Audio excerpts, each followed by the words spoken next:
Assalamualaikum warahmatullahi wabarakatuh. Perkenalkan, saya Muhammad Arya Saputra dengan NIM 1705624 125. Asal prodi dari Prodi Manajemen Fakultas Ekonomi dan Bisnis Universitas Negeri Jakarta.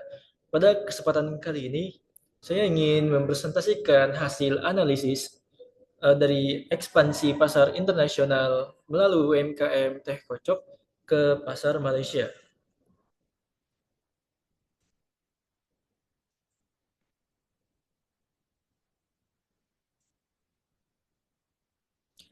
Oke, untuk selanjutnya kita akan membahas alasan kenapa negara Malaysia ini dituju untuk menjadi negara tempat ekspansi UMKM teh kocok. Jadi,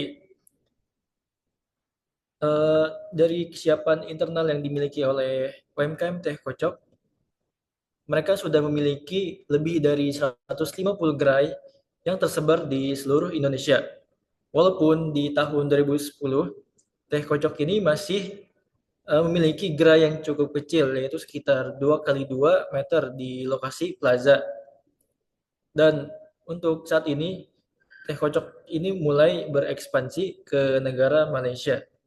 Yaitu alasan yang kedua, yaitu adanya operasional yang masif yang ditopang kokoh oleh sistem sentralis kitchen di Jakarta yang terbukti mampu menjaga konsistensi pasokan. Di sisi lain, kita melihat analisis eksternal di Malaysia berupa pertumbuhan pasar F&B yang stabil di atas 6% per tahun, serta tingginya ketergantungan negara tersebut pada impor produk teh. Yang paling menguntungkan adalah adanya fasilitas perdagangan bebas antar negara ASEAN atau ada namanya peraturan A3 yang memungkinkan kita mengekspor komoditas teh dengan tarif biaya masuk 0%. Melalui strategi eksekusi yang terukur yaitu penggabungan master franchising dan direct export, kita dapat menyimpulkan bahwa teh kocok ini mampu dan layak bisa untuk berekspansi ke negara Malaysia. Oke, untuk selanjutnya ini layak atau bisa berkompetisi di negara Malaysia. Jadi ada perbedaan atau diferensi yang menonjol di produk tersebut, yaitu produk tersebut memiliki terkenal dengan teknik tradisional yang dinamakan dengan hand sucken atau bisa disebut dengan dikocok manual menggunakan seker logam yang dapat menghasilkan buih atau foam yang alami yang melembutkan tekstur dan memaksimalkan integrasi rasa. Yang kedua, adanya bahan baku yang otentik. Produk teh kocok ini menggunakan 100% daun teh melati lokal berkualitas ekspor dari Jawa Barat dan juga menggunakan produk-produk buah lokal asli tanpa mencampur adukan dengan perasa buatan yang menghasilkan distintif aroma floral yang superior dibanding dengan menggunakan perisa yang instan. Yang ketiga, alasannya yaitu adanya profil kesehatan, yaitu produk ini menjawab keresahan akan kesehatan dengan memposisikan diri sebagai minuman yang ringan, bebas pengawet, dan menjadi alternatif sehat di tengah kejenuhan tren bubble tea yang padat dengan kalori.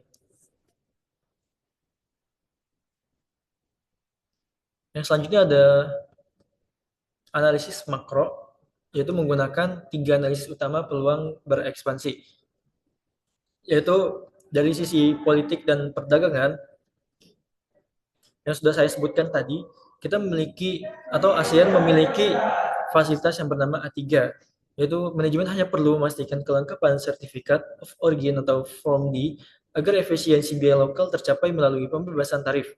Dari sudut pandang ekonomi, Malaysia berstatus upper middle income economy, di mana kelas menengah urbannya khususnya di kawasan Lembah Kelang bersedia mengalokasikan pendapatan diskresioner mereka untuk produk affordable luxury seperti minuman premium.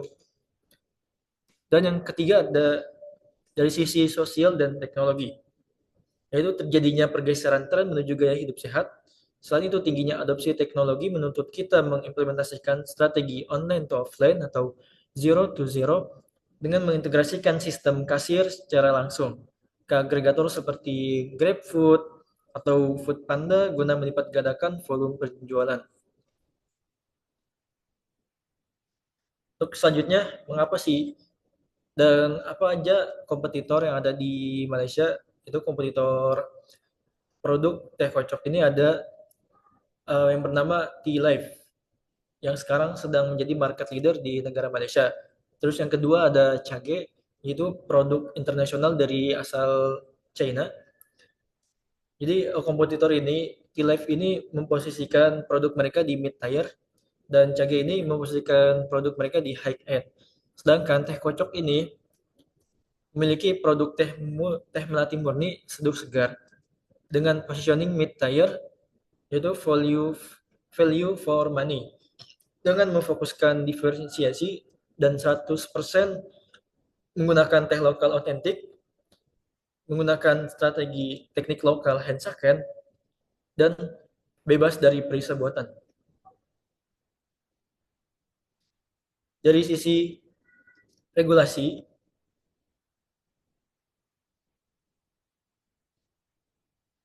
yaitu di Malaysia adanya ekosistem regulasi yang sangat ketat. Ada 3 hambatan kepatuhan yang harus dipatuhi atau yang harus dilewati oleh UMKM dari luar negeri. Yaitu yang pertama adalah jaminan halal mutlak. Kita akan teh kocok mengandalkan mutual recognition agreement agar sertifikasi halal dari MUI atau BPJPH diakui secara sah oleh otoritas JAKIM di Malaysia. Yang kedua, Malaysia sangat ketat menekan angka diabetes melalui akta excise atau kebijakan pajak gula. Sebagai adaptasi, standar operasional bisa disesuaikan dengan yaitu diubahnya dengan penawaran opsi 0 sampai 100% gula kepada customer. Dan yang selanjutnya adanya tata kelola lingkungan. Regulasi bebas plastik di Selangor dan Kuala Lumpur memaksa kita bertransisi menggunakan gelas kertas bersertifikat dan serta sedotan yang terbuat dari serat tebu.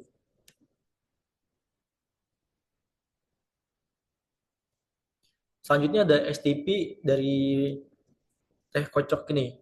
Di sisi segmentasi atau demografi dan psikografi, teh kocok memfokuskan produknya kepada profesional muda dan seorang mahasiswa yang berumur dengan range 15 sampai 35 tahun dan sedang mencari kepuasan sensorik yang ringan, rendah kalori dan guilt free. Untuk targetingnya, penetrasi awal hanya akan dikonsentrasikan pada mall-mall premium di Lembah Klang yang memiliki lalu lintas pejalan kaki tinggi seperti Sunway, Pyramid, dan Mid Valley yang bertujuan agar tempat-tempat tersebut adalah tempatnya dilalui banyak orang.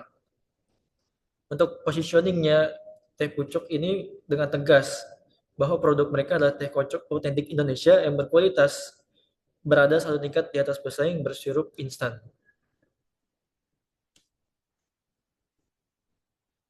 Untuk selanjutnya, strategi teh kocok untuk melakukan franchising di negara Malaysia, yaitu dengan dua cara, yaitu bisa dengan aset intangible atau yang kedua dengan aset tangible. Dengan aset intangible ini, teh kocok bisa memberikan atau bekerja sama dengan pihak Malaysia, yaitu dengan cara hak lisensi teh kocok atau mereknya bisa diberikan kepada mereka. Sedangkan dengan aset tangible ini, teh kocok bisa mengekspor barangnya dengan mengirim bahan-bahan teh kocok ke negara franchise atau negara Malaysia.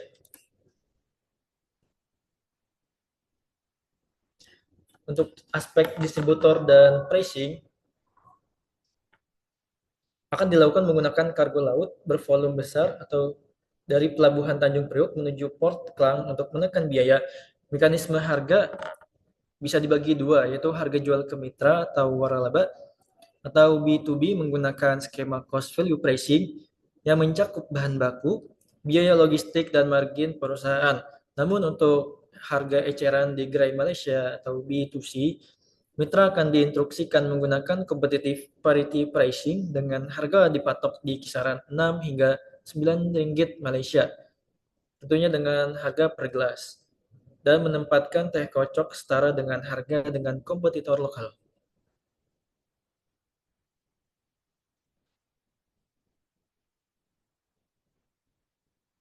Untuk keseluruhan strategi yang tadi sudah disebutkan, bisa kita sebut dengan globalisasi.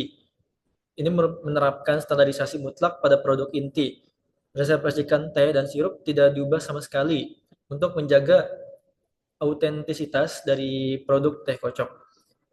Namun bisa beradaptasi dengan elemen-elemen secara lokal, seperti level gula disesuaikan dengan aturan kesehatan, pengemasan menggunakan material ramah lingkungan, dan promosi diserahkan kepada mitra untuk dieksekusi melalui kampanye organik melibatkan KOL dan food vlogger di TikToker Malaysia.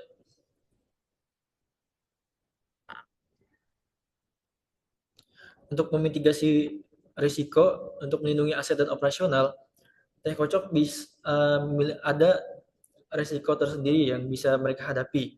Dan juga bagaimana sih cara memitigasi risiko tersebut. Ancaman yang pertama, adanya risiko pembajakan merek atau trademark. Hal ini akan dimitigasi dengan mendaftarkan merek mereka langsung ke MIPO sekurang-kurangnya 6 bulan sebelum kontrak berjalan. Risiko kedua adanya degradasi SOP jika mitra salah meracik minuman. Untuk mencegah hal tersebut, Teh Kocok mewajibkan training of trainers selama 2 minggu di Jakarta, beserta adanya audit kualitas secara rutin. Risiko yang ketiga adanya fluktuasi nilai tukar rupiah terhadap nilai ringgit Malaysia. Kita akan melindunginya melalui penerapan mata uang stabil seperti menggunakan mata uang USD dalam kontrak ekspor ataupun bisa menggunakan dengan kesepakatan revisi harga setiap 6 bulan.